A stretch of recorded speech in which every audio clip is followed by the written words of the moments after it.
இவர்தான் பொறுப்பு மொத்தத்துக்கும் அப்படின்னு சொன்னேன். சட்டப்படியெல்லாம் பார்த்தா அரசாங்கம் சரியான போலீஸ் படைய குடுத்துருக்கணும். கரெக்ட்டா பண்ணியிருக்கணுங்கிறதெல்லாம் 100க்கு 100 உண்ம. 100க்கு 100 உண்ம. இந்தியால சட்டப்படி ஜனநாயகம் இப்போ நடக்கல. சட்டங்கிறது ஒரு கைட்லைனு.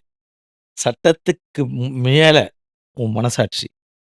சமூகத்த எப்படி நான் முன்னேற்றத்துக்கு வந்திருக்கேங்கிற எண்ணம். இன்னைக்கு சமூக முன்னேற்றத்த பண்ணணுங்கிறதுக்கோசரம் யாரும் வரல. வரமாட்டாங்க. வாய்ப்பே இல்ல. நல்லவன் இதுக்கு வரமாட்டான். வல்லவன் வாய்ப்பு இருக்கு. வல்லவன் ஒருவேளை நல்லவனா இருந்தா கூட, இங்க வந்தா அவனால முழு தர்மத்த கடைபிடிச்சு நல்லது செய்ய முடியாது. ஒருவேள அந்த இடத்துல தான் அண்ணாமலை மாட்டிட்டு இருக்காரோ? அந்த இது அவர அப்படியே ஓடுற ஸ்பீட இவர் 100 கிலோமீட்டர் ஸ்பீட்ல ஓடுனா, அண்ணாமலைய டக்குன்னு ஒரு 4 பேர் சேர்ந்து பிரேக் போட்டுறாங்க. கால பிடிக்க முயற்சி பண்றாங்க. இல்ல இல்ல ஒரு குச்சிய அப்படி நடுவுல விடுறாங்க. அந்த மாரியான இதுல இருக்காரு. ஆனா, அண்ணாமலையுடைய இந்த அமைதி, இந்த குறைந்த செயல்பாடுகள், குறைந்த செயல்பாடுகள்னு நினைக்கிறேன். இப்ப கூட ட்வீட்லாம் குறைந்த செயல்பாடுனா குறைந்து செயல்பட்டு தானே ஆகணும்.